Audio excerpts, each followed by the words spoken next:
जी sir, revise कर लिया हुआ ये 5 मिनट जरा IAS 41 जरा रिवाइज करने ढूंढ। IAS 41 से शुरू करते हैं जरा। तो IAS 41 जरा ढूंढ के रिवाइज कर लो। मेरे सामने 5 मिनट।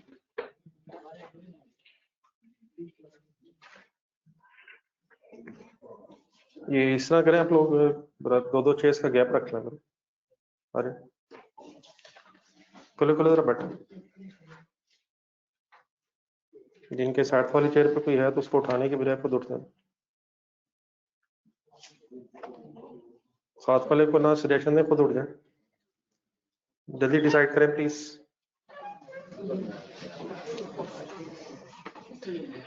वॉल्यूम 2 में जरा पेज नंबर बताइए जी। IAS 41 ये 147 पेज निकाला। तो 5 मिनट जरा रिवाइज कर लें मेन हेडिंग्स पर।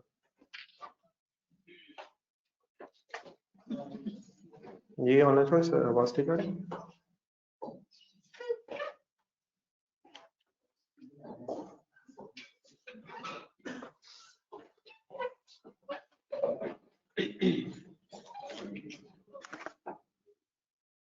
बोलते हैं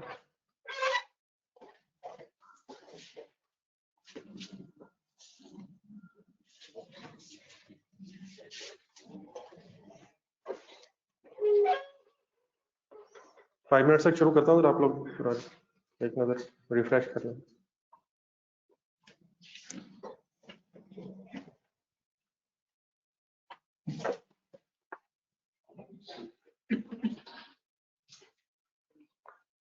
ये थोड़ा सा दरवाजा खोल दो, कुछ ये रखना है।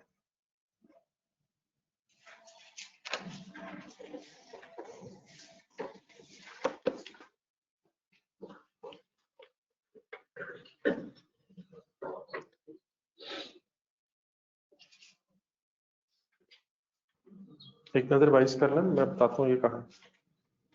सर वो बाद में करते हैं, पहले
चलिए वॉल्यूम 1 निकालें। Volume 1 page 174। आप इधर आ जाएं, उनके साथ आ जाएं।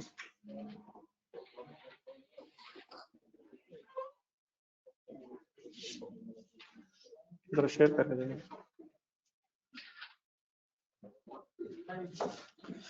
वॉल्यूम 1 पेज 174 के एंड पे आ जाओ।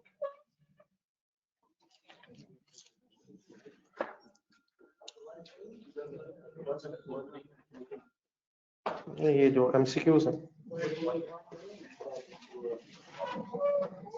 वॉल्यूम 2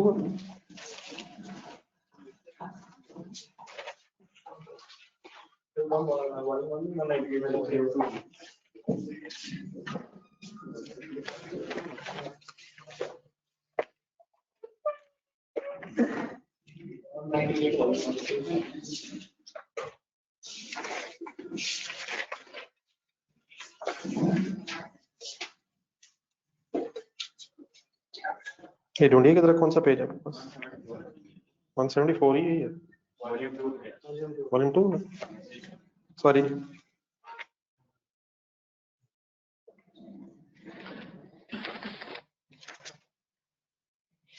नहीं, लेकिन एक सेकंड, वॉल्यूम 1 पहले निकाल।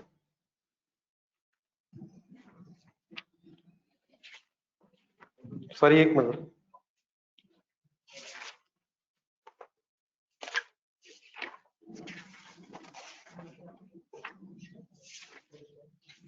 जस्ट एक मिनट।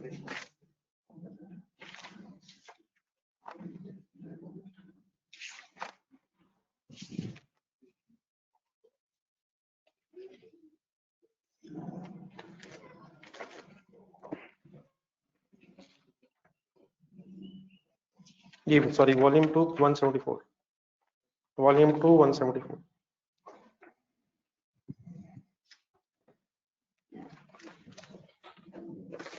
ये मिल गया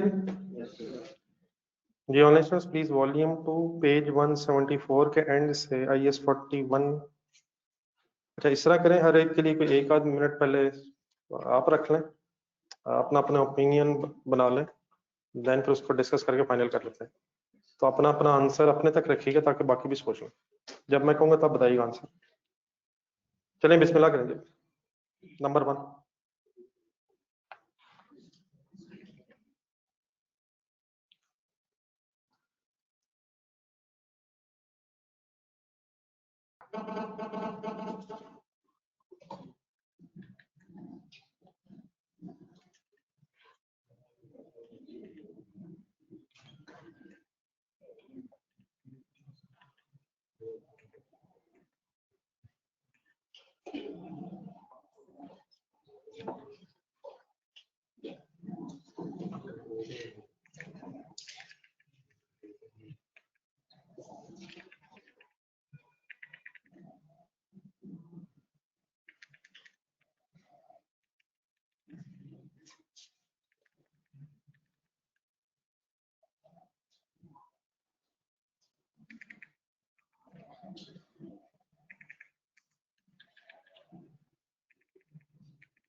जी सर कर लिए सर।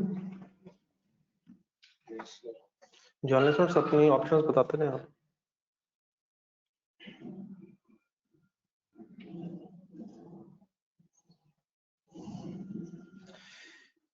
ये which of the following items does IS 41 agriculture applies? A change in fair value of the herd of animals relating to the unit price of animals. Logs held in wood yard का पहले meaning लिखें। logs लकड़ी को कहते हैं, लकड़ी के जो तने होते हैं, और wood yard का मतलब यार्ड है गोदाम, स्टोर रूम। अगर वर्ड्स का मीनिंग नहीं पता तो पहले वो लिख लेना। सिंपली इसका मतलब हो जाएगा would in would store room. बाद में डिसाइड कर लीजिएगा कि कौन सा मीनिंग समझ आ गया। थर्ड क्या जी, farm land which is used for growing vegetables. The cost of developing a new type of crop seed which is resistant to tropical diseases। जी IS 41 किस किस पे लगता है? नंबर 1 पे लगता है सर, नंबर 2 पे। अब ये इन्वेंट्री बन गई है ना, इस पे अब कौन सा लगेगा? इस पॉइंट 2 पे किस वक्त IS 41 लगा होगा? जिस वक्त इस लकड़ी को काटा होगा। लेकिन अगर ये अब स्टॉक में पड़ी है तो अब इन्वेंट्री लगेगा, IS 2 लगेगा। थर्ड पे IS 16 लगेगा, लैंड है। नंबर 4 नहीं है क्या वैसे? Cost of developing new type of, किस चीज की कॉस्ट है? हाँ जी, सीड डेवलप करने का खर्चा है, एक नया सीड बनाने का खर्चा है जिस सीड पे बीमारियां ना लगे, तो ये सीड का खर्चा है। और नहीं यार, खुदा के लिए कौन सा स्टैंडर्ड लगेगा? और सर जी है कौन है क्या चीज ये? डेवलपमेंट एक्सपेंडिचर है यार, IS 38 लगेगा। जरा आप चैप्टर के एंड में जाएं, चैप्टर के एंड में जल्दी से जाएं, IS 41। ये दरवाजा बंद ही करना, चैप्टर के बिल्कुल एंड में जाएं जरा, जहाँ लिखा हुआ है कि स्टैंडर्ड किस पे लगता है किस पे नहीं लगता है। थोड़ा सा और यहाँ है कहीं, तो पेज नंबर बताएं कहाँ पे? ये ऊपर मेरे ख्याल 162 का स्टार्ट है। पढ़े पढ़े ध्यान से पढ़े, कोई बोल दे जरा किस किस पे लगता है, बोल दे प्लीज।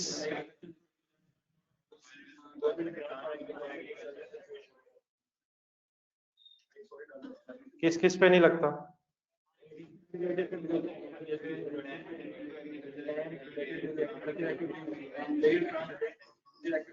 उन्हीं में लिखा, उन्हीं में ये क्रॉप सीड वाला है मेरे ख्याल आखिरी में। अगर कोई नया सीड डेवलप हो रहा है उस पर खर्चा हो रहा है तो ये IS 38 लगेगा। ठीक है प्लीज, चलो फाइनल करने की कौन सी ऑप्शन बनी फिर यहाँ से? 1 ओनली का मतलब ऑप्शन सर। ठीक है सर, चलिए नंबर 2 करें।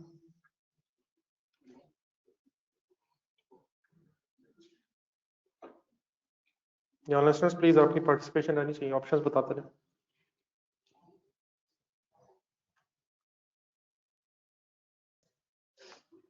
इस गैप को गैप रहने दें सर, इसको खत्म ना करें।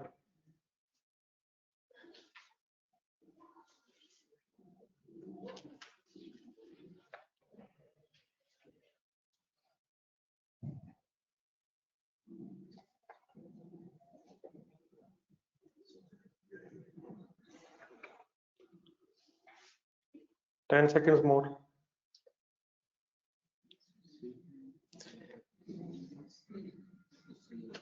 जी कौन सी ऑप्शन? सी, ठीक है, रिपीट हुआ ये। 3 के लिए 20 सेकेंड्स।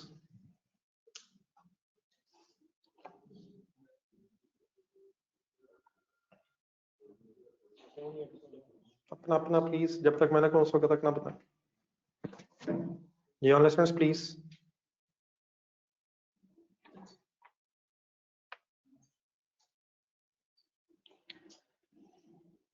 Please online students.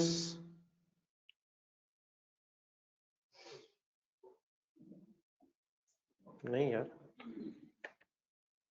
जी sir option please, option easy सा यार। बी, ठीक है, at the point of harvest. उसके बाद कौन सा लगेगा?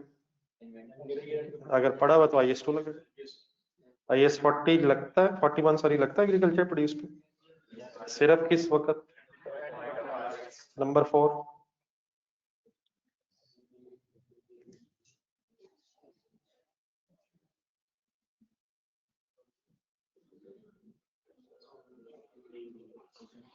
बताए ना करें कंडी तरफ, सबको सोच लेना, फिर मुझे पूछूंगा तब बताए।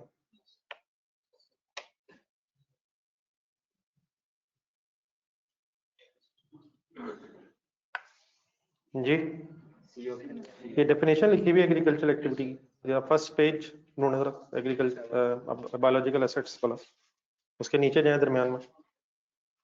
डेफिनेशन तो लंबी लंबी है लेकिन सब में कॉमन वर्ड्स कुछ है। Management of the biological transformation of the biological asset for the purpose of sale भी है, एग्रीकल्चर प्रोड्यूस भी है, एडिशनल बायोलॉजिकल एसेट्स भी है।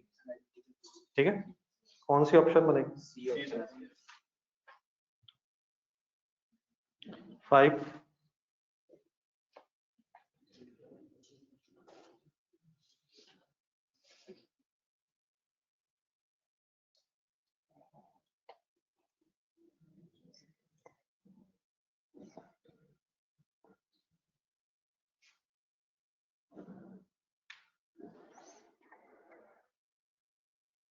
अच्छा ये फर्स्ट लाइन में ये 3 चीजें हैं, वो कहता फॉलोइंग आइटम्स में नंबर 1 एंड में लिखा डेयरी कैटल, नंबरिंग कर रहा, मिल्क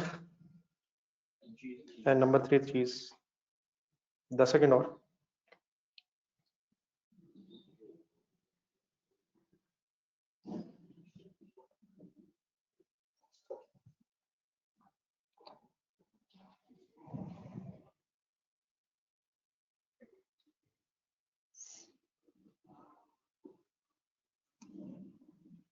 ओके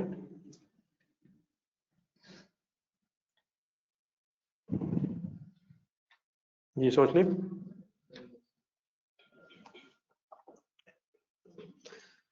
सर चैप्टर से हेल्प तभी लें जब जरूरत पड़े सर, वैसे कोशिश तो करें, चैप्टर में मैं लेके जाऊंगा जब जरूरत पड़ेगी।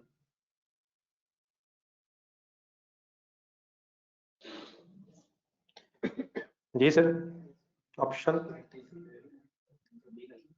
बताएंगे तो पता चलेगा। डेयरी कैटल पे लगेगा, मिल्क पे जिस वक्त लगना उस वक्त लिखा है ब्रैकेट में, चीज पे फर्स्ट पेज जरा चैप्टर का ढूंढना, चीज लिविंग एनिमल है लिविंग प्लांट है, चीज एग्रीकल्चर प्रोड्यूस है, ये एग्रीकल्चर प्रोड्यूस की फर्दर प्रोसेसिंग है। फर्स्ट टेबल देखना जरा, स्टैंडर्ड बायोलॉजिकल एसेट्स पे भी लगेगा और एग्रीकल्चर प्रोड्यूस पे भी लगेगा, लेकिन एग्रीकल्चर प्रोड्यूस की अगर आप फर्दर प्रोसेसिंग शुरू हो जाएंगे तो फिर वो IS2 लगेगा। मतलब IS 41 सिर्फ किन 2 चीजों पे लग रहा है, बायोलॉजिकल एसेट और एग्रीकल्चर प्रोड्यूस। तो cheese is neither biological asset nor agriculture produce, ये जो फर्दर प्रोसेसिंग अब हो रही है, तो once the milk is converted into cheese तो फिर ये IS2 टाइप चीज लग रही है। इस तरह का क्वेश्चन भी किया था आपने, थोड़ा सा आगे देखना, एक अदील के नाम से एक फार्म की एग्जांपल ढूंढने था थोड़ा सा आगे।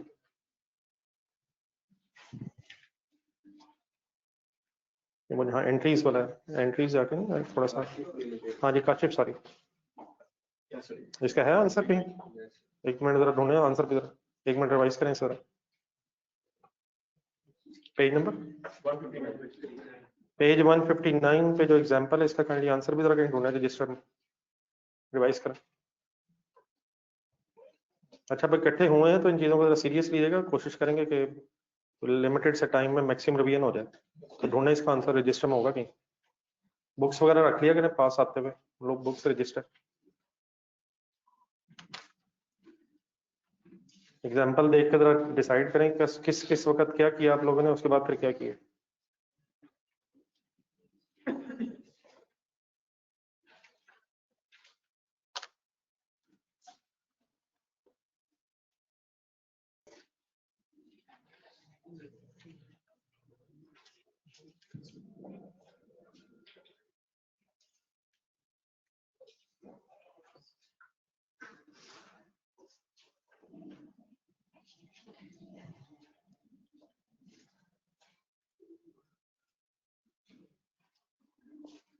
ये एग्जाम्पल वही है ना जिसमें पहले मिल्क बनाकर उससे चीज बनाई, नहीं एग्जाम्पल नीचे वही है ना, ये 2 थी इस तरह की एग्जाम्पल, एक तो गोड्स वाली थी ना वो पीछे मेरा था। हाँ ठीक है ठीक। जी जिस वक्त मिल्क प्रोड्यूस हुआ आपने क्या किया? IS 41 के एंगल से मेजर किए, फिर उसके बाद क्या किया? जब चीज बनी है मिल्क से तो आपने चीज को एक स्टॉक के तौर पे पहले डेबिट किया, उसमें जितना खर्चा हो गया था उसमें 5,000 शायद एक्स्ट्रा था। वो सिंपली आपने जिस तरह स्टॉक मेजर करते हैं, फर्दर जो खर्चा उसको ऐड करके फिर जितना उसमें से सेल हो गया उसकी सेल रिकॉर्ड कर ली। तो this IS 41 applies to biological assets and agriculture produce, लेकिन एग्रीकल्चर प्रोड्यूस पे सिर्फ at the point of harvest. And what is this चीज? It is further processing of the agriculture produce that is milk, और वहां फिर IS2 ही apply होगा। Option final कर देंगे, ठीक है सर? चला जाए वापस 6 थोड़ा शेयर कर ले बुक में।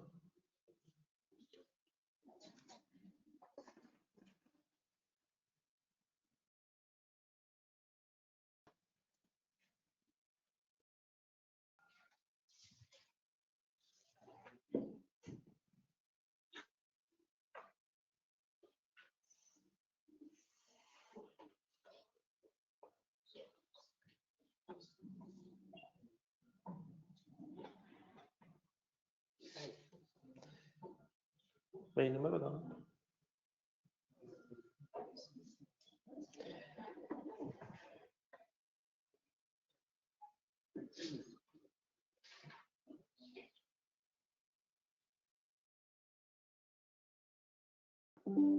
इधर चार्जिंग अब चार्जिंग।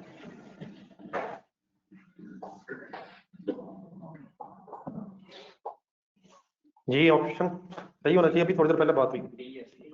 इन पॉइंट्स का जरा मीनिंग बताएं। रेजिंग लाइफ स्टॉक का मतलब, रेजिंग लाइफ स्टॉक है। लाइफ स्टॉक का मतलब एनिमल्स को बड़ा करना, पालना, फॉरेस्ट्री, जंगलात उगाना, एनिमल क्रॉपिंग या पीरियड क्रॉपिंग, सालाना फसलें, जो ऐसी फसल जो सालाना होती है, कल्टीवेटिंग ऑर्चिड्स एंड प्लांटेशंस, बागात लगाना, फूड प्रोसेसिंग। ठीक है जी, हुक्म। Agricultural activity covers a diverse range of activities। जी कौन सी नहीं है? फूड प्रोसेसिंग नहीं है बस, बाकी तो है सारी। ठीक है ठीक। कितने मार्क्स के MCQ आते हैं? तकरीबन 10 नंबर के सर, नंबर 7 के सर।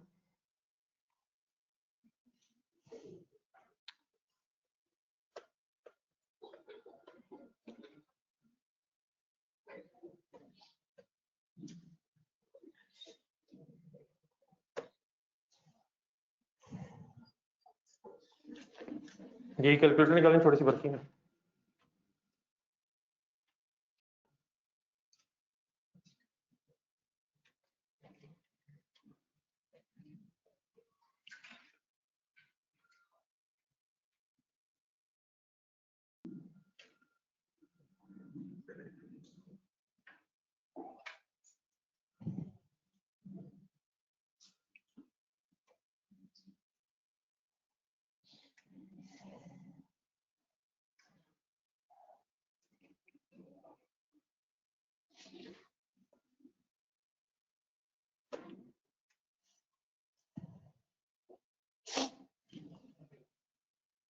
जी ऑनर्स।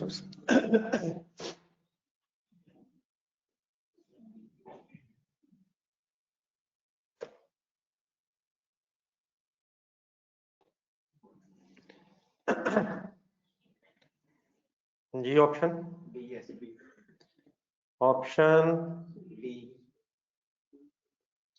D sir. ठीक है sir. What is the difference between C and D? Other comprehensive income कुछ याद है? वहां सिर्फ सरप्लस जाना है, आपके लेवल पे सिर्फ सरप्लस जाना है। 48 कैसे बना? 50 मल्टीप्लाइड बाय 96% और 36 पे ऑलरेडी था। 12 मिलियन गेन है लॉस है? Any confusion? करें 8।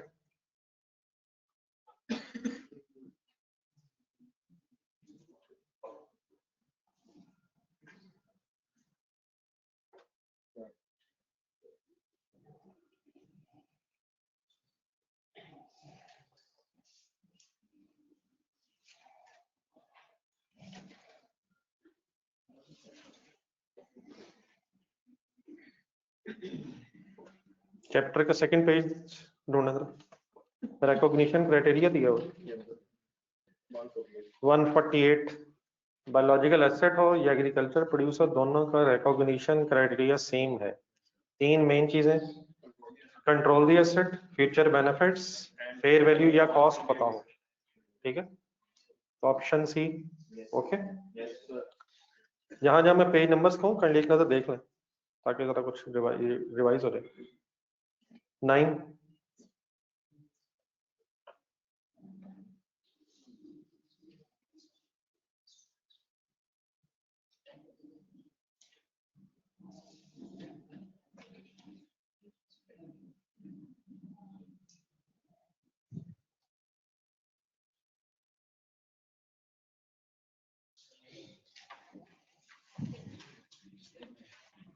जी ऑप्शन बी पे कौन सा स्टैंडर्ड लगता है?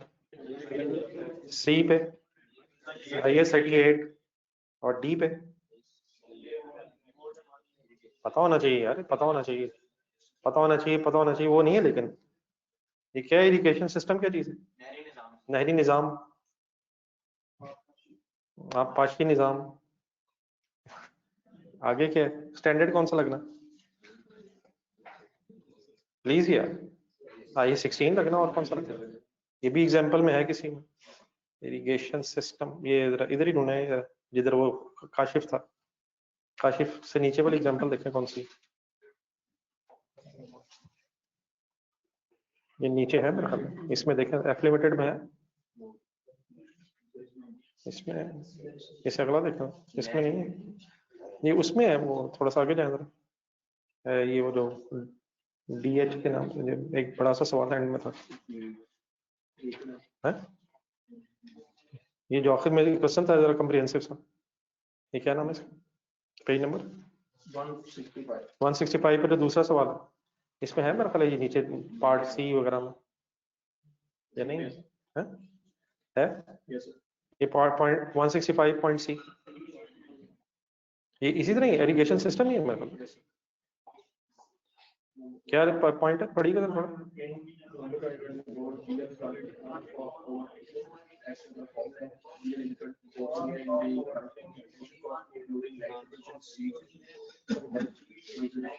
नहीं, ये तो इरिगेशन है, इरिगेशन सिस्टम वाला नहीं है।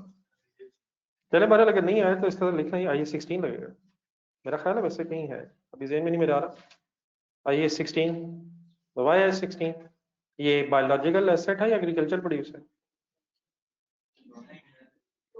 प्रॉपर्टी प्लांट इक्विपमेंट है, नहरें बनाई हैं, खुदाई की है, ईंटें लगाई होंगी, बिल्डिंग टाइप की है। ठीक है प्लीज। 10,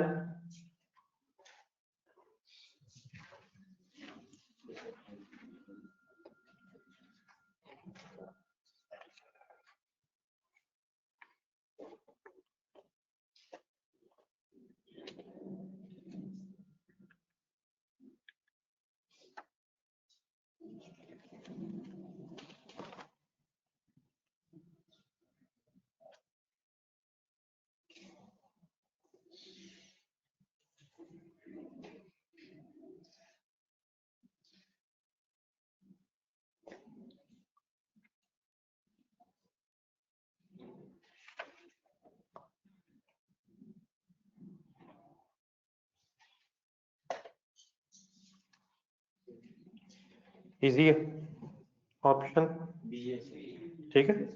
165 कैसे बन रहा है? 170 माइनस 5 सर 11,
जी सर,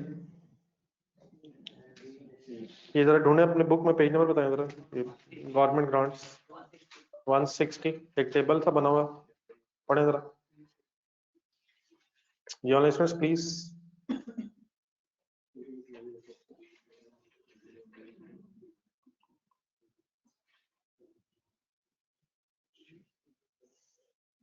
दो मेन हेडिंग्स है लेफ्ट साइड। अगर बायोलॉजिकल एसेट्स मैयर हो रहे हैं फिर लेस कॉस्टोसेल पे, या बायोलॉजिकल एसेट मैयर हो रहे हैं कॉस्ट पे, हो सकते हैं।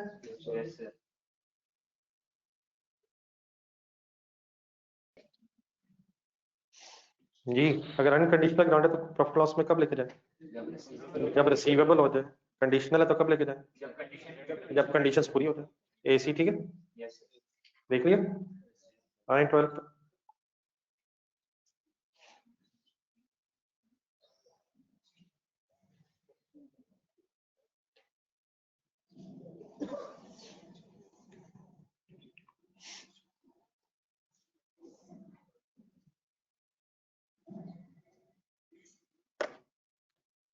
ये भी ये बात,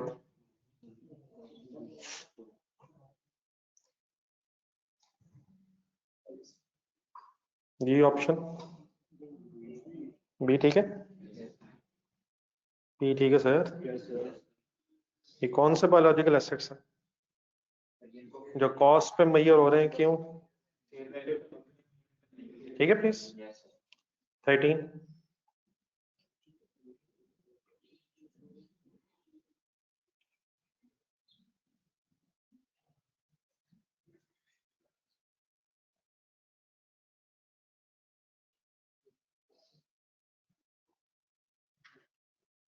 जी लास्ट लाइन 13 का answer, second last line, third last line,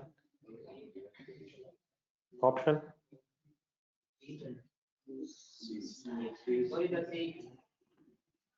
sorry का टाइम अभी एग्जाम में तो नहीं ना मिलना। बिस्मिल्लाह पढ़ के अल्हम्दुलिल्लाह करें सर, फाइनल बता। ठीक है, चले सर जी। 14 थोड़ा सा जरा सोचने वाला है, तो 30 सेकंड्स ले, और अपना अपना प्लीज करके आंसर नहीं बता, थोड़ा सा गौर से पढ़ने वाला है।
ट्रांसलेशन कर देंगे जरा, कहता क्या है, पहली लाइन है क्या?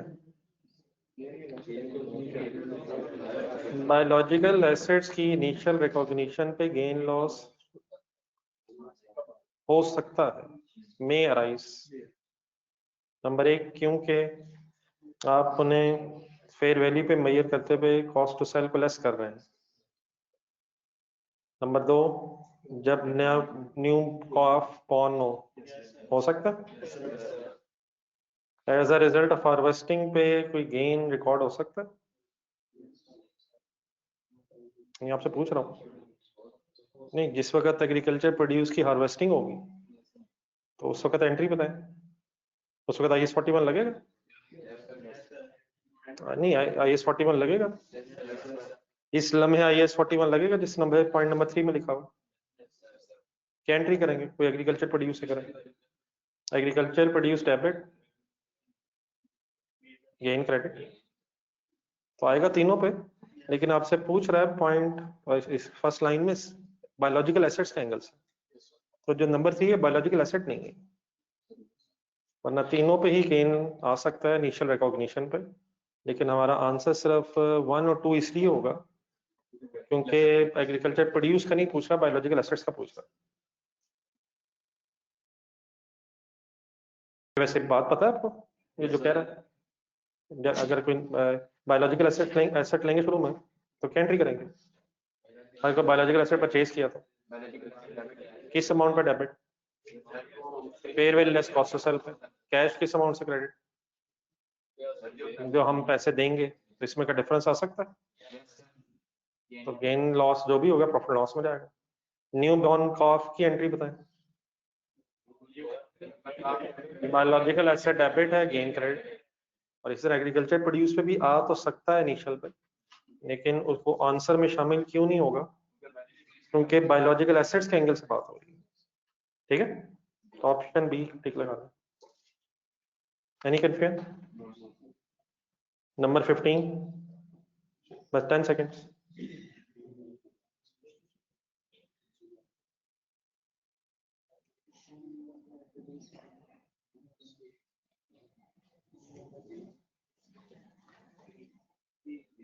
ना करो यार, अब तो 2-3 दफा रिपीट हो गया।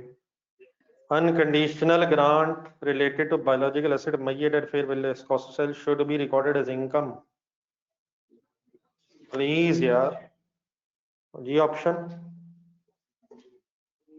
Silent option B okay. चलिए कैलकुलेटर पकड़े, वर्किंग करें छोटे से। नंबर 16।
जी ऑनलाइन स्टूडेंट्स,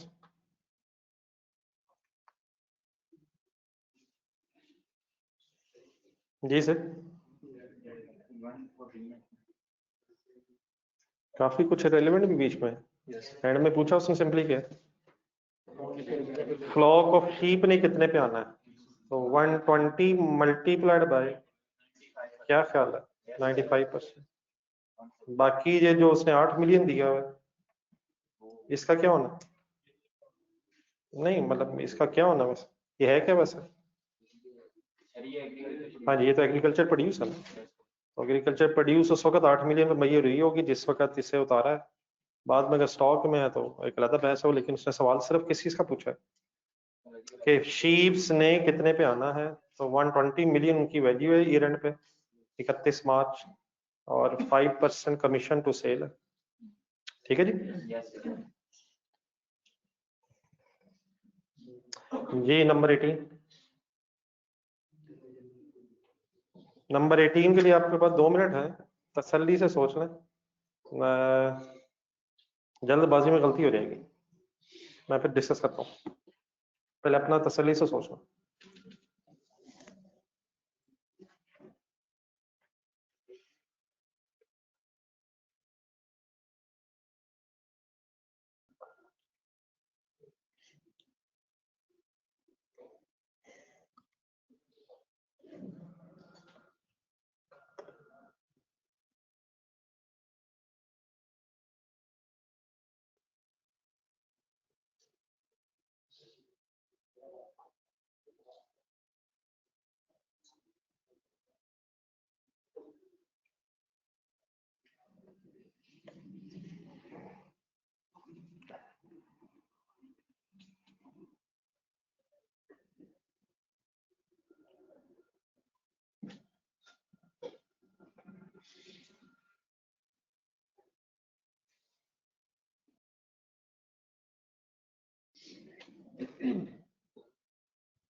जी ऑनलाइन फ्रेंड्स, एक मिनट एक मिनट।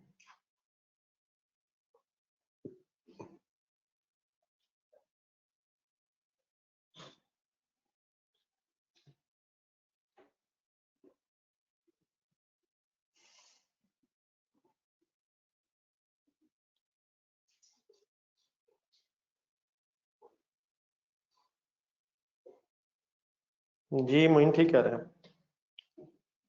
जी सोच लीजिए, सोचना भी जरा अपना अपना ओपिनियन मुझे बता दें ताकि मुझे भी पता चले आपने क्या क्या सोचा। ऑप्शन कौन कौन से? ए किन लोगों की है? बी, सी? नहीं सीरियसली मुझे पता चल जाए ना क्या क्या मिस्टेक्स हुई। ये आपकी ई तो नहीं है? नहीं ए आपने अच्छी कोशिश की है लेकिन नहीं वो ठीक है आपकी बात, लेकिन ए फिर भी नहीं है। हाँ जी, पहली बात ये फर्स्ट लाइन में याद रहा, ये ऑयल पाम गार्डन है। सेकंड लाइन, 3 साल इसकी लाइफ है, ये बेरर प्लांट है। इसका मतलब ये हुआ कि IS-16 लगना है इसमें। सर ठीक है सर, लेकिन ये जो ऊपर कॉस्ट दी हुई है 150 मिलियन, उसमें 120 मिलियन लैंड है, और लैंड पे क्या लगना है? लैंड पे वैसे ही IS-16 लगना है, कॉस्ट मॉडल वाला। और गार्डन की क्योंकि लाइफ 3 साल है इसलिए ये बेरर प्लांट है, तो दोनों पे ही IS-16 लगना है। और नीचे है जरा, वो कहता है कि पॉलिसी ये है कि जो आइटम्स IS-16 में उन पे कॉस्ट मॉडल लगना है। मतलब ठीक है, लेकिन सर ईयर एंड भी तो आ गया ना, 1 जनवरी पे खरीदा था, साल गुजर गया है, ये गार्डन लगाया नहीं है। आपके अगर जहन में सवाल आ रहे हैं तो अच्छी बात है, वहां मेरा ख्याल वो जो क्वेश्चन है उसमें ये गार्डन पहले लगाया था और उसने अभी बढ़ना था, मेच्योर होना था, फिर मेच्योर होने के बाद डेप्रिशिएट होना था। ये खरीदा हुआ है प्लांट गार्डन, और ये एक्सपेक्टेड है कि 3 साल इसकी लाइफ है, तो ये 16 के मुताबिक इसकी फिर डेप्रिसिएशन होगी। तो ब्रेकअप पहले तो इतना वो तो ठीक बनाया आपने, 120 के लैंड है और 30 के है। 30 क्या है सर? लेकिन 30 माइनस 30 डिवाइड बाय 3, एक साल की 10 मिलियन डेप्रिसिएशन भी चार्ज होगी, इट मीन्स 20 रह जाएगा फिर, तो 140 रह जाना था, 150। अच्छी एफर्ट आपने की है, बस एक छोटी चीज मिस कर गए। ठीक है, ठीक है सर। तो सबसे पहली बात है कि IS-41 यहाँ लगना ही नहीं किसी चीज पे, क्लियर हो गया? जिन्होंने 150 बताया था मिस्टेक समझ आ गई? डेफिनेटली लैंड ने अप्रिशिएट नहीं होना, लेकिन जो गार्डन है उसकी अगर लाइफ 3 साल है तो फिर उसे डिवाइड बाय 3 करके 1 साल डेप्रिशिएट भी होना। जी ऑनलाइन ओके, जी समय आपने सी कहा था। सी क्यों कहा होगा? सी तो ऑप्शन ही नहीं मेरे ख्याल। जी ठीक है समय, any confusion sir? G19 calculator.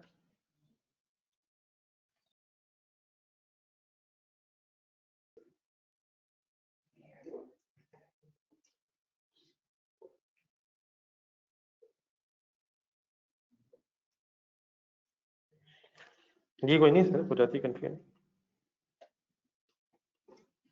चलें कल 19।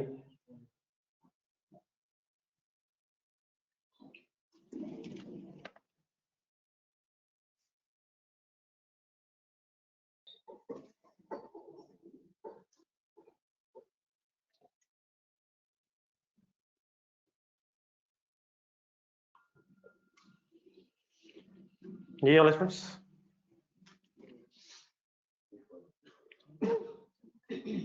हो गया सॉल्व? Option any confusion?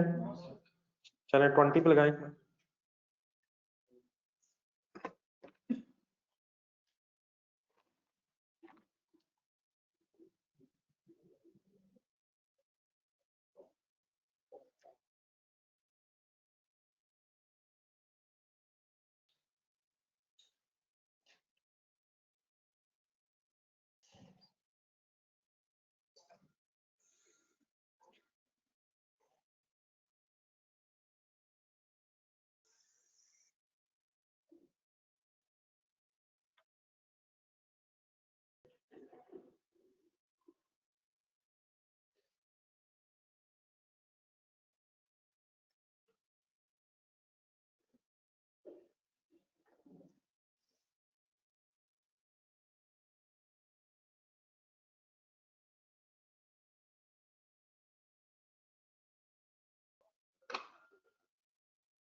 जी ऑल स्टूडेंट्स,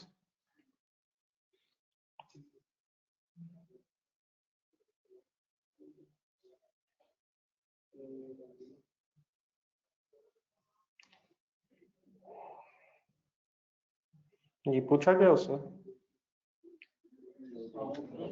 जो अमाउंट प्रॉफिट एंड लॉस में जानी है, ऐसे ही है? जी क्या आंसर आता है? हो गया कर रहे हैं? ऑप्शन बी ठीक है। कैसे?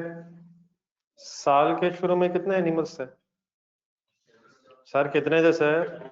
किस एज के थे? कितनी वैल्यू का था एक एनिमल? तो टोटल 16 लाख, ठीक है। 1 जुलाई का फिर आपने 10 और खरीदे 3.5 ईयर्स के, और 40,000 ईच का, तो 4 लाख वो बन गया। इसका मतलब हमारी बुक्स में 20 लाख के आ रहे होंगे पहले। ईयर एंड पे क्या सारे एनिमल्स की एज 4 साल होगी सर? वो कैसे? 3 साल वाले को पूरा साल गुजरा है और 3.5 ईयर्स वाले को आधा साल गुजरा है, तो सारे मीन 60 एनिमल्स 4 साल वाले हैं और 43,000 की वैल्यू। तो ये मैंने क्लोजिंग निकाला है, और difference 580, biological asset debit, gain credit, ठीक है। सारे एनिमल्स क्या 4 साल के हो गए हैं? साल के शुरू वाले कैसे हो गए? 3 साल से पूरा साल गुजरने की वजह से 4 साल के हो गए, और जो 1 जुलाई पे लिया था 3.5 ईयर्स का, उसके 6 महीने गुजरने के बाद वो भी 4 साल का हो गया होगा। डन है सर? Any confusion? चले 30 सेकेंड्स 21 और 22 दोनों कंप्लीट करें।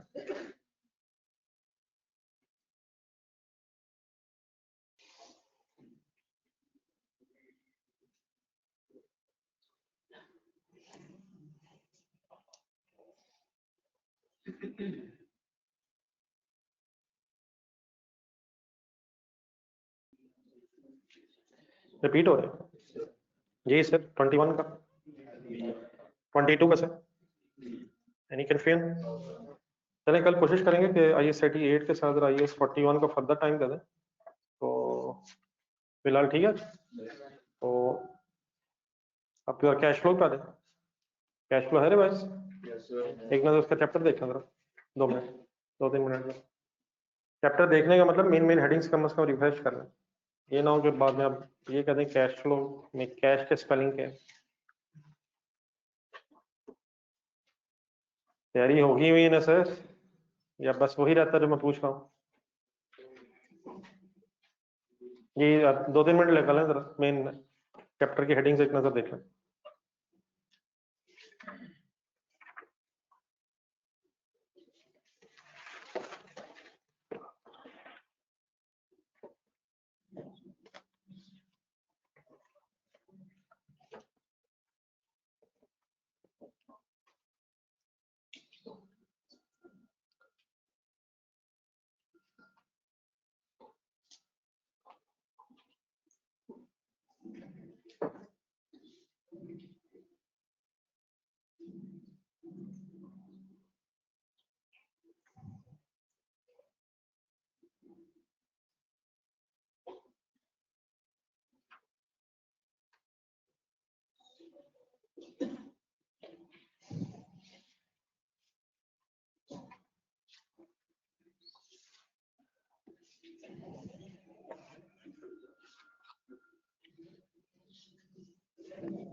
चलो मेरे ख्याल कर लें स्टार्ट हुई इसमें। तो वॉल्यूम 1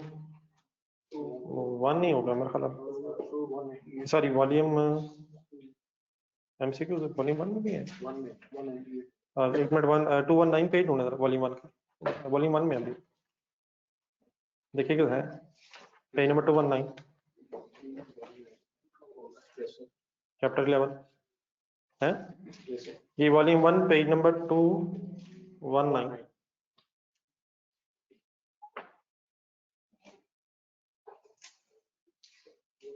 करें जी नंबर 7, थोड़ी नंबरिंग तो आगे पीछे हुई है।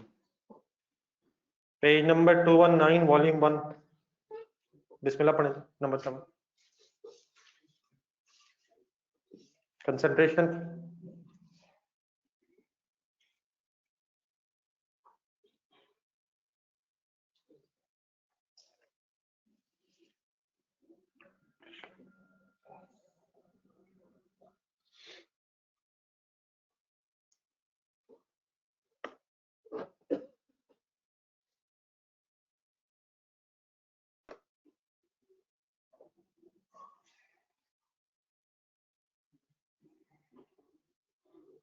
जी ऑनेस्ट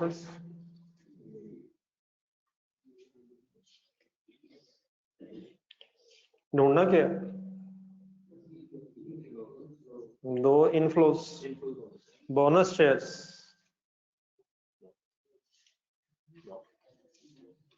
इनफ्लो या आउटफ्लो जाने दे सर। बोनस शेयर्स की एंट्री बोले sir, non cash sir.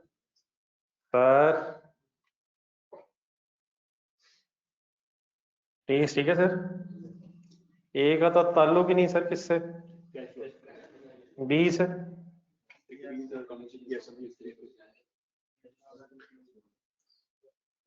Direct method की बात हो रही है इनडायरेक्ट की? नहीं किसी भी हो सकता, नहीं इस केस में मिक्स हो सकता है। ये आती है कुछ इंक्रीज डिक्रीज, अकाउंट्स रिसीवेबल का डिक्रीज डायरेक्ट मेथड में आएगा। कैसे आएगा? नहीं ठीक है, वो वर्किंग कैपिटल चेंजेस में कैसे आएगा? पॉजिटिव आएगा नेगेटिव आएगा? पॉजिटिव आएगा नेगेटिव आएगा सर? तो इनफ्लो आएगा ना, पॉजिटिव का मतलब पॉजिटिव इनफ्लोज। जी इन्वेंट्री का इंक्रीज नेगेटिव आएगा। हमने क्या ढूंढना? इनफ्लोज में बी आएगा, सी भी तो आएगा। नहीं आएगा, कैश फ्लो में आएगा नहीं आएगा, लेकिन नेगेटिव आएगा। हमने ढूंढे इनफ्लोज के तौर पर। डी ठीक है। कैसे? क्रेडिट डेबिट, ये तो ठीक है कि नहीं? तो डेबिट्स ढूंढना है, डेबिट्स ढूंढना है क्रेडिट्स ढूंढना है? Any confusion? 9 चेक करें जरा, एक छोटी सी वर्किंग है।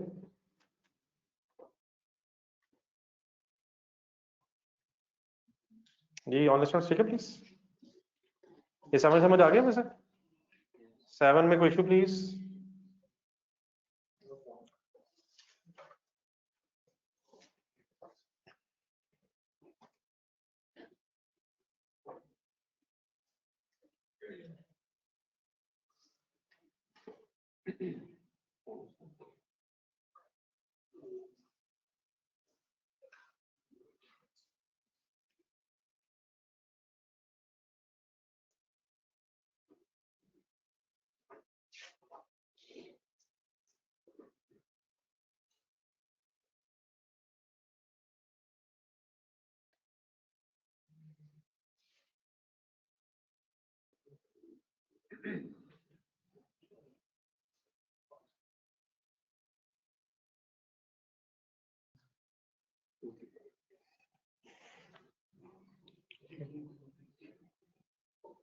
करने वर्किंग करना। ये ऑप्शन ये 30,000 वर्किंग कैपिटल चेंजेस ऊपर वाले फिगर दी हुई है, तो इंक्रीज इन डेटर्स कैसे लिखूं? 5,000 negative, increase in inventory negative, increase in accounts payable और पेमेंट ऑफ इंटरेस्ट। निकालना क्या था नीचे? Net cash generated from operating activities. ठीक है जी प्लीज। Option any confusion? 10 की ट्राई करें तो अच्छी कोशिश करें।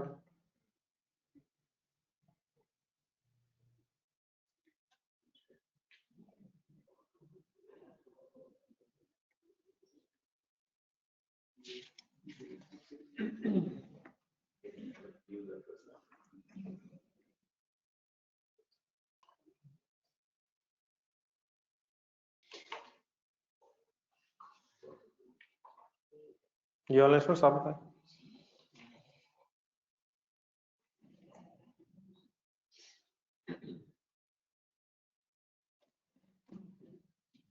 जी कैश फ्लो का एडवांटेज है कि ये प्रॉफिट बताता है।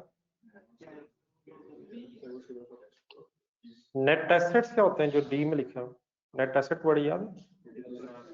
Total assets minus total liabilities, वो तो पता चलता है स्टेटमेंट ऑफ फाइनेंशियल पोजीशन से।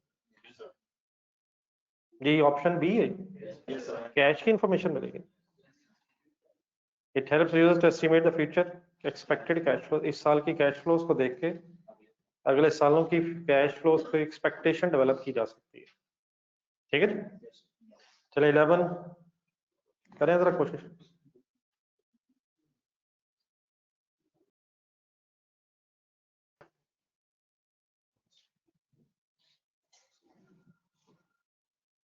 लगानी पड़ेगा, सही करना।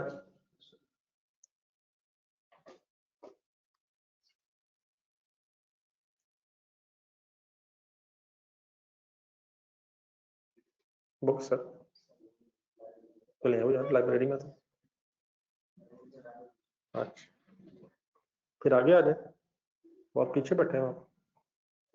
नहीं सर मजा नहीं लेकिन आ रहा।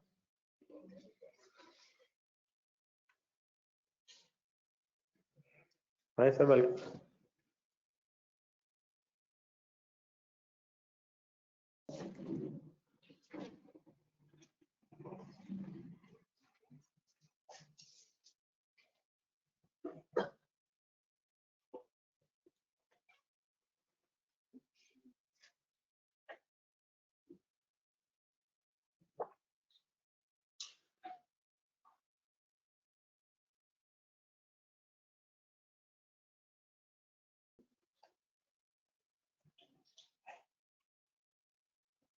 जी बेटा दोबारा जरा कोशिश कर लें।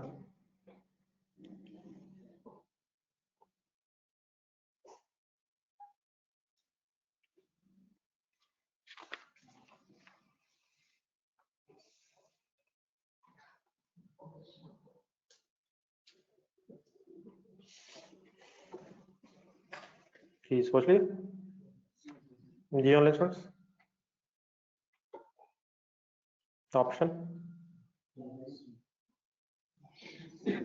ऑप्शन ए किन लोगों की? मैंने कुछ नहीं करा, वैसे ही पूछ रहा हूँ, मेरी भी हुई है। ऑप्शन बी, सी, डी, पूछ क्या रहा है? Investing activities. पहला 30,000 कहाँ आएगा? एडवांस रेंट जो पे किए, operating activity, rent paid, short term investment bond highly liquid. Operating में, इन्वेस्टिंग में, फाइनेंसिंग में? कहीं भी नहीं, कहीं भी नहीं। कैश एंड कैश इक्विवेलेंट में, कैश एंड कैश इक्विवेलेंट के नोट में हाईली लिक्विड इन्वेस्टमेंट्स। तो ये तो ऑपरेटिंग, इन्वेस्टिंग, फाइनेंसिंग की बहस नहीं, उसके बाद आना इसमें, पहले ने वैसे ऑपरेटिंग में आना। तीसरा लिखा डिबेंचर परचेज्ड, ये खरीदे हैं या इशू किए हैं? एंट्री बताएं। डिबेंचर डेबिट, ये लोन दिया है, लिया नहीं है। 7 सालों का लोन लिया है, दिया है? ये बोरिंग है या इन्वेस्टमेंट है? नहीं, अगर डिबेंचर इशू किए हो तो फिर बोरिंग है। ये डिबेंचर्स खरीदे हुए हैं, 7 साल के डिबेंचर्स हैं, कहाँ आएंगे स्टेटमेंट ऑफ फाइनेंशियल पोजीशन? नहीं, नॉन करंट एसेट्स में। नॉन करंट एसेट्स में या लोन में? सर जी एसेट, आपने लोन लिया हुआ, दिया हुआ? डिबेंचर लोन है वैसे, लेकिन अगर लाइबिलिटीज में है तो ये लाइबिलिटीज में क्यों नहीं होगा? ये आपने खरीदे हुए डिबेंचर, जैसा शेयर्स अगर खरीदे हैं, शेयर्स खरीदे हैं तो इक्विटी में आएंगे या एसेट्स में आएंगे? शेयर्स अगर खरीदे हैं, एंट्री बताएं। Shares debit, cash credit, shares investment, तो डिबेंचर्स परचेज है और 7 साल के नॉन करंट एसेट है, तो इन्वेस्टिंग एक्टिविटी, इन्वेस्टमेंट भी। और नॉन करंट एसेट परचेज तो वैसे ही बिल्डिंग वगैरह खरीदी, ठीक है। 50,000 में मिस्टेक की होगी आपने, समझ आ गया? 50,000 समझ आ गया सर? तो फाइनली मेरे ख्याल सी बनता है। ये ओके? 17 करें। 17 की रिक्वायरमेंट जरा सही पड़ेगा, वरना मिस्टेक हो जाएगी जल्दबाजी में।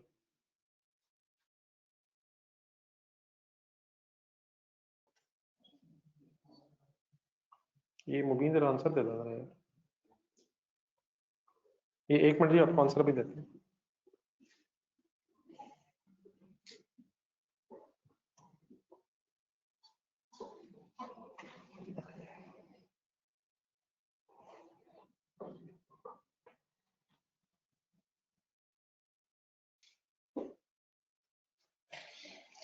सफ़े गिन रहे हैं सर, कैलकुलेटर पकड़े, सफ़े गिनने की क्या जरूरत है, वर्किंग करें।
जी ठीक है।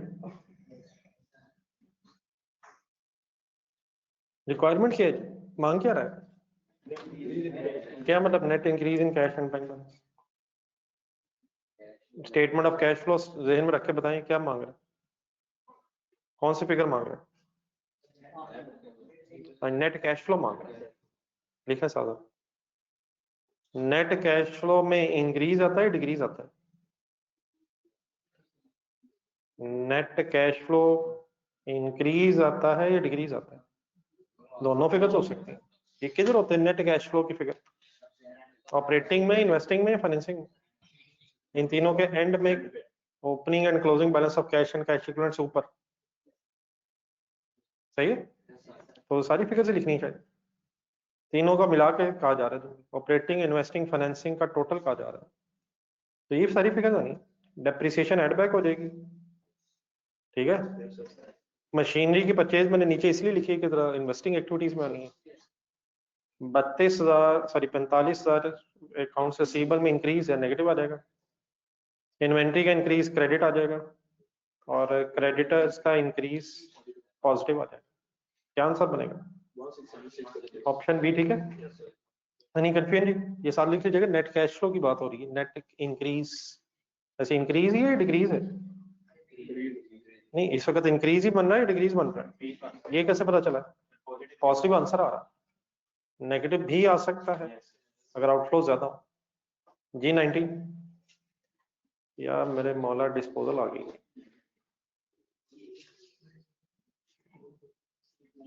देख लीजिएगा सर।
जी ठीक है।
फंस गए फंस गए।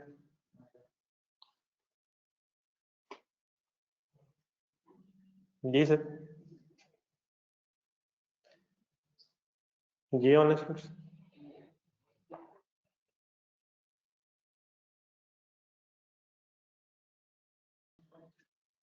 Net to be shown as outflow in cash flow from investing activities.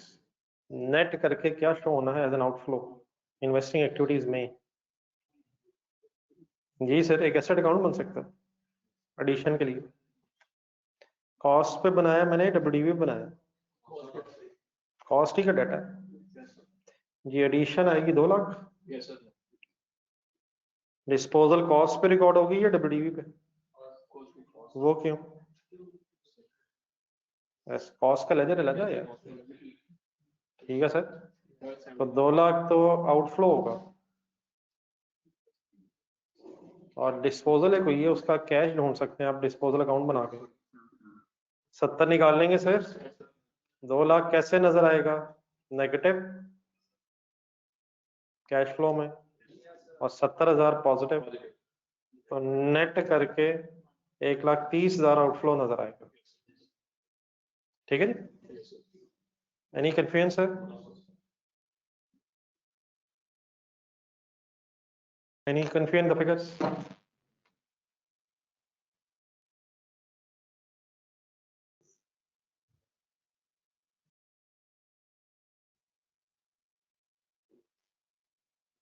Ji online students हो गया आपका?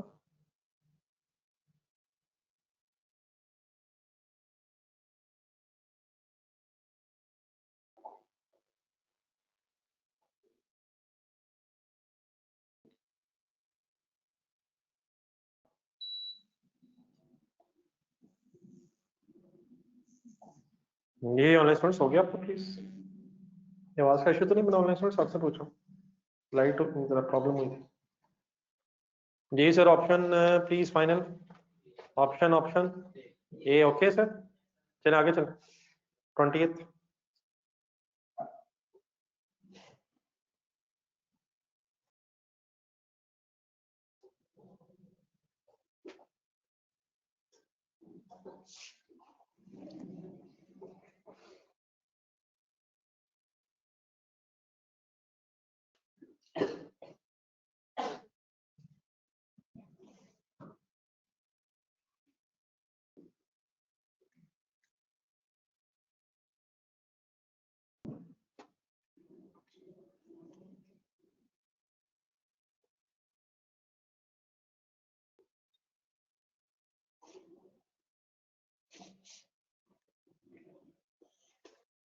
जी 20th प्लीज, 30 सेकेंड्स।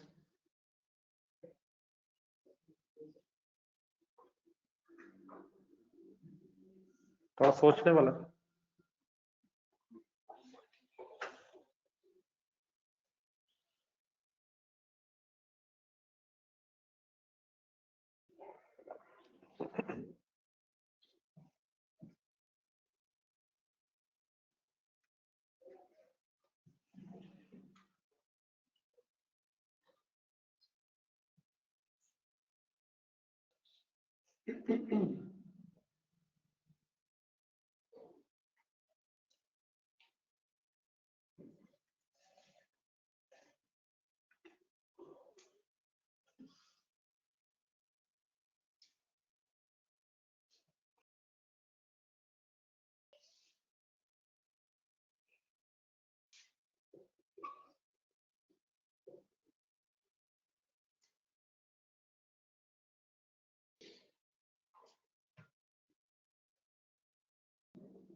जी ढूंढना क्या है? अच्छा, कोई फिगर्स वाली चीज हो तो उसे लिख के किया करें, इसमें जस्ट कैलकुलेटर पे मैंने नहीं ख्याल। ढूंढना क्या है? कैश जनरेटेड फ्रॉम ऑपरेशंस किधर होता है? ऑपरेटिंग एक्टिविटीज के एंड में होता है। ऑपरेटिंग इक्विटी से ऊपर होता है, नेट से ऊपर होता है। किस किस से ऊपर होता है? इंटरेस्ट और टैक्स पेड से ऊपर वाली फिगर की बात हो रही है, तो रिवर्स वर्किंग हो सकती है। नेट कैश फ्लो दिया उसने, इन्वेस्टिंग और फाइनेंसिंग का टोटल दिया हुआ, रिवर्स जा सकते हैं, थोड़ा लिख के करें।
जी को समझ आ गया कैसे हुआ?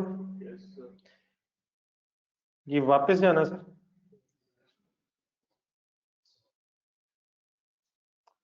कैसे जाएंगे वापस? 24,000 लिखे कैलकुलेटर पे।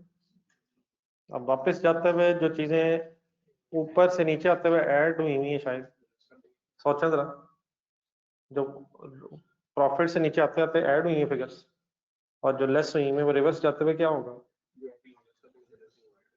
सही है सर। मसलन सेल अगर 100 है, कॉस्ट ऑफ सेल अगर फॉर एग्जांपल 80 है, और ग्रॉस प्रॉफिट 20 है, और आपसे कहा जाए कि सेल निकालना, निकाल सकते हैं? कितनी आएगी सेल? 60 यार, 60 20 80। सर रिवर्स जाएंगे तो प्लीज 80 लेस हो जाएगा या ऐड हो जाएगा?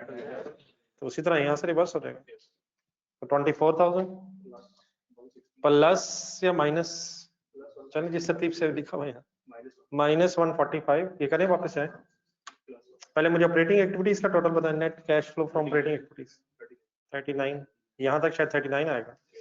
24,000 -145 प्लस 160, 39 बनता है। अब और पीछे जाए, 39 प्लस 65 प्लस 12, ये रिवर्स जाते हुए प्लस समझ आ रहा है प्लीज? तो 116 हो जाएगा ये। लिख लें वर्किंग, लिख लें इसकी तरफ।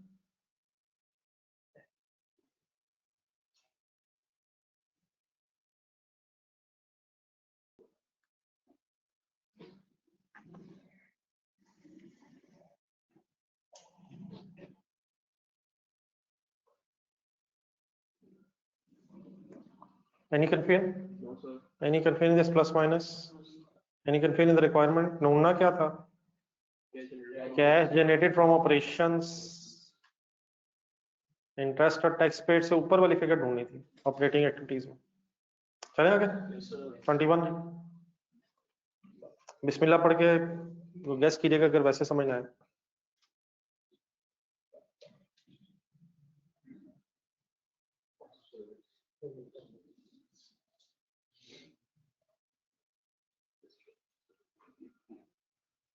जी ऑल स्टूडेंट्स, जी सर 21। हाँ जी, लिक्विडिटी इधर अंडरलाइन भी कर लें, और लिक्विडिटी का मतलब मेरा ख्याल है आया, और पता नहीं वर्ड का नहीं, कैश। अगर आपसे कहा जाए आपकी लिक्विडिटी पोजीशन स्ट्रांग है, तो इसका मतलब होता है कि आपकी कैश पोजीशन स्ट्रांग है। तो कैश फ्लो मकसद है कैश की इंफॉर्मेशन देना, ठीक है। 30th पे कोशिश करें बेस्ट।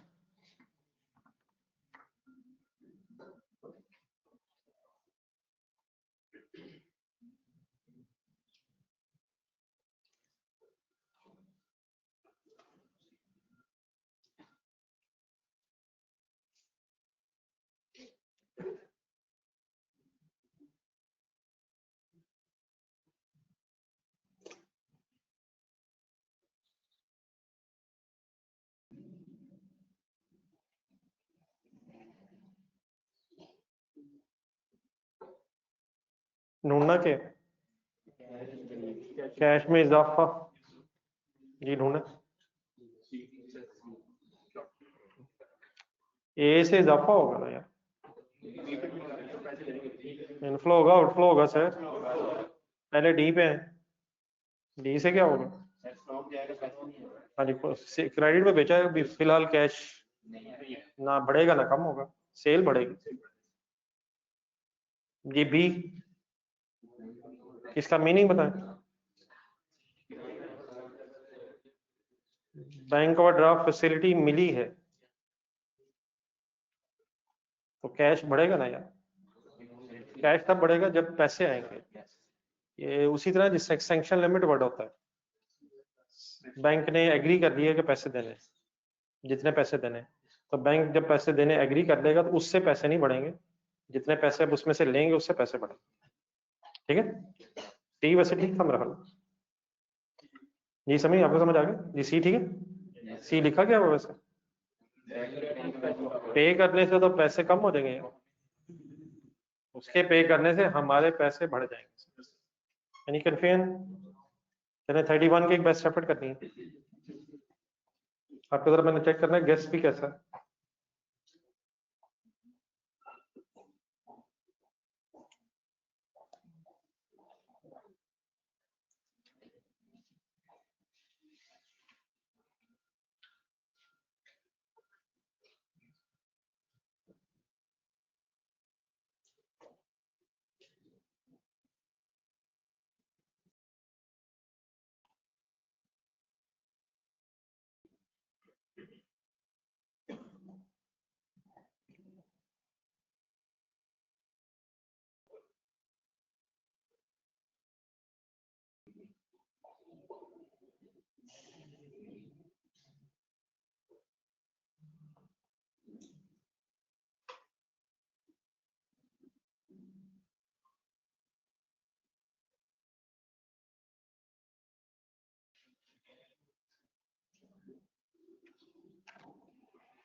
जी अपना ऑप्शन नहीं यार, हेल्दी प्रॉफिट्स हैं, कैश की कमी है। ए से शुरू करेंगे, एक्सप्लेन कर देना।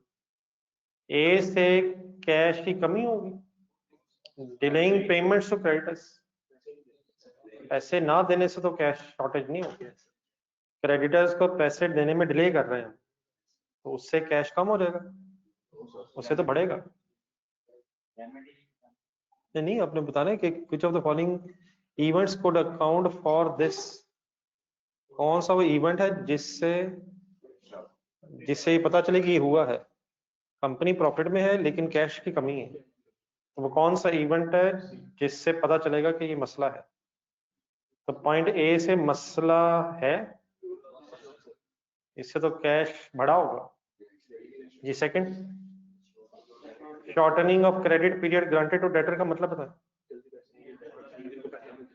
नहीं सीरीज, इसकी ट्रांसलेशन करना ना, कस्टमर्स को जो पैसे देने के लिए टाइम दे रहे थे उसमें कमी हो गई, तो इससे क्या होगा, पैसे कम हो जाएंगे, इससे तो बढ़ेंगे, इससे तो बढ़ेगा। फर्ज करें कि 30 दिन पहले देते थे अब 20 दिन दे रहे हैं, तो ये तो पैसे जल्दी आ रहे हो। सी,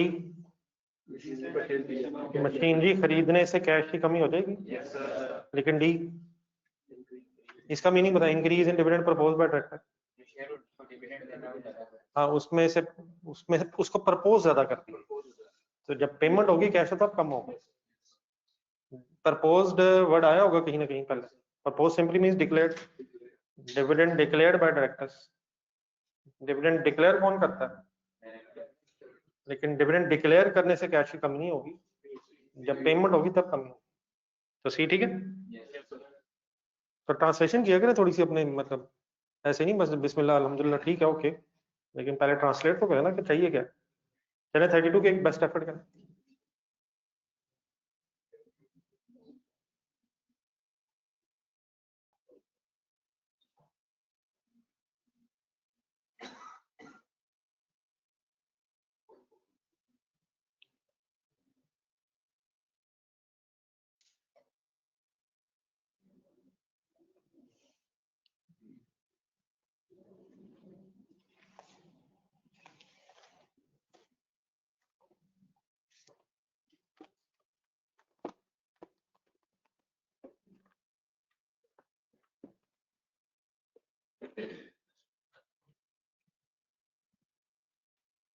G32 की ट्रांसलेशन करें जरा लाइनों की, बल्कि पहले तो फर्स्ट लाइन की ट्रांसलेशन ढूंढना क्या।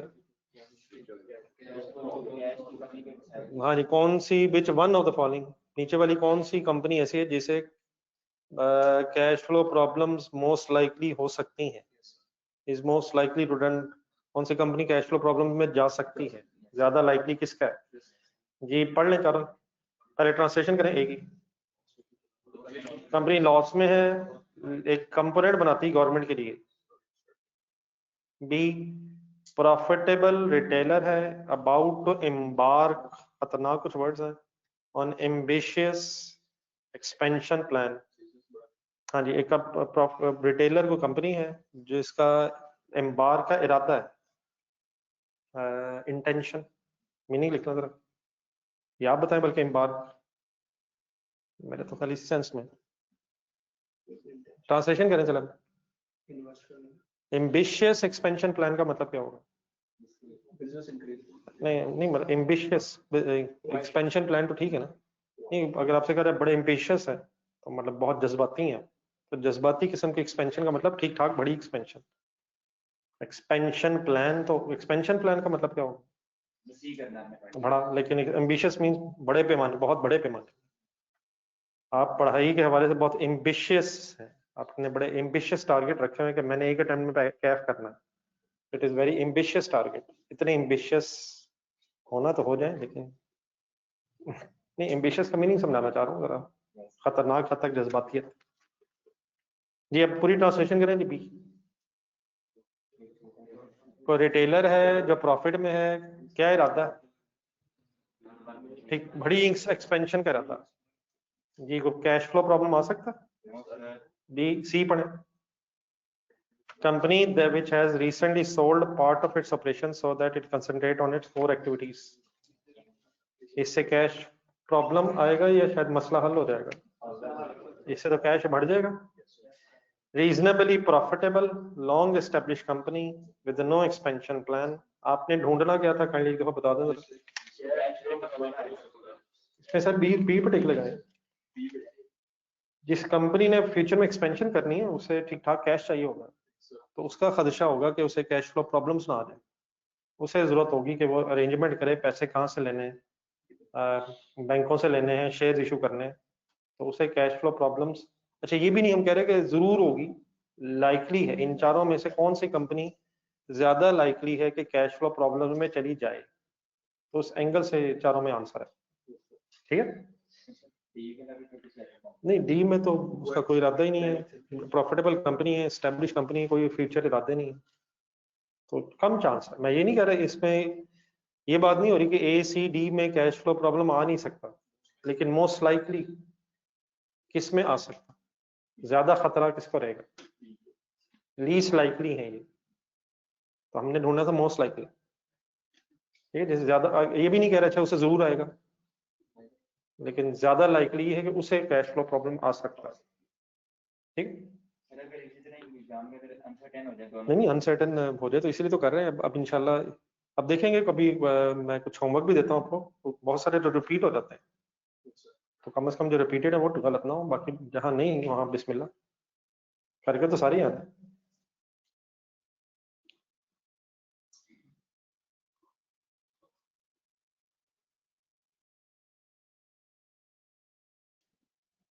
ये बड़ा आपकी मर्जी है, लेकिन मेरे ख्याल में कोई जरूरत नहीं है, जो चीजें करनी है इसमें इनको रिवाइज कर लेना बेहतर है। G34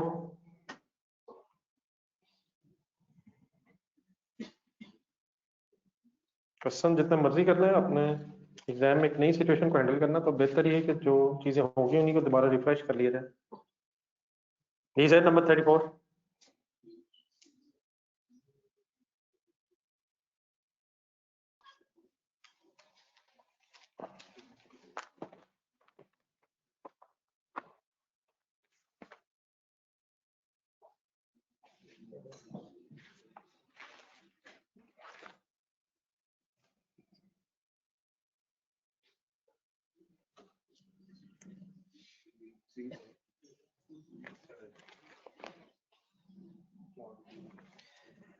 A company has a negative cash flow from operating activities. Negative का मतलब पता क्या?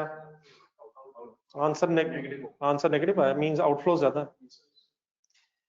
क्या वजह हो सकती है इस नेगेटिव कैश फ्लो की? High level of dividend payment.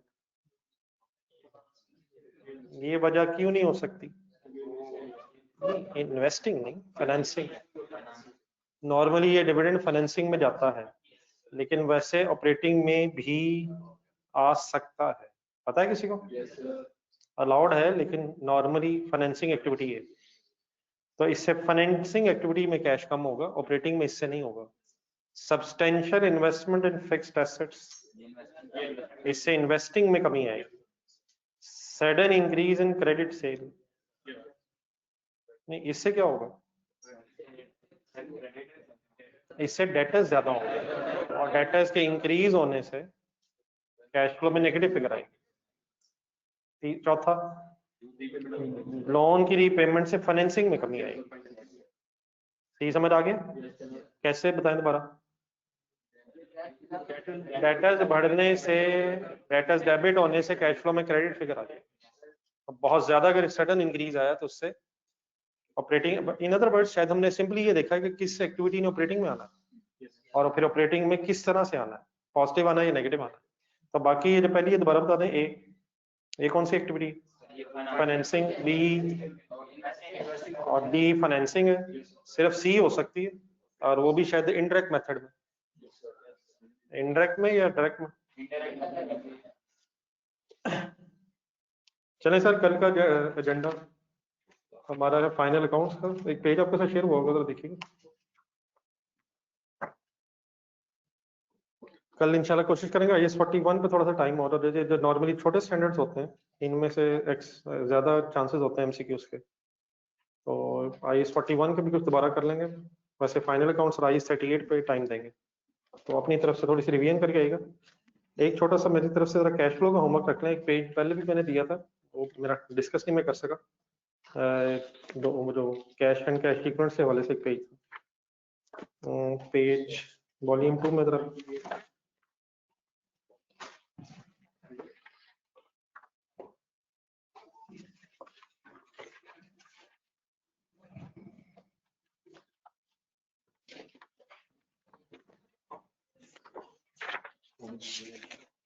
ये 108 मेन 108 ही है वैसे, लेकिन चलो डिस्कस देखने लगे तो 108 से 110 तक। तो इन पेजेस को जरा मेरी तरफ से एक दफा दोबारा देख लीजिएगा, अगर इसमें कोई इशू हो तो फिर मुझे कल याद करवाइएगा, ठीक है? बाकी ये 38 वगैरह प्रॉपर रिवाइज करके आइएगा, उसमें इंशाल्लाह डिस्कशन करते हैं। कोशिश यही करेंगे ज़्यादा भी आपका टाइम भी वेस्ट ना हो, लेकिन अगर इकट्ठे हुए हैं तो थोड़ा सा टाइम लग भी जाए, तो डेली बेसिस पे कुछ ना कुछ करते रहें, ठीक है? फिर इंशाल्लाह कल मुलाकात होती है। अल्लाह हाफिज़। ठीक है स्टूडेंट्स, बुक्स वगैरह ले आया करें यार साहब, बुक्स रजिस्टर रख लिया करें ताकि जरूरत पे पढ़ने पे देखा जा सके। अल्लाह हाफिज़। कोशिश किया करें वैसे भी टाइम पे आए। अल्लाह हाफिज़।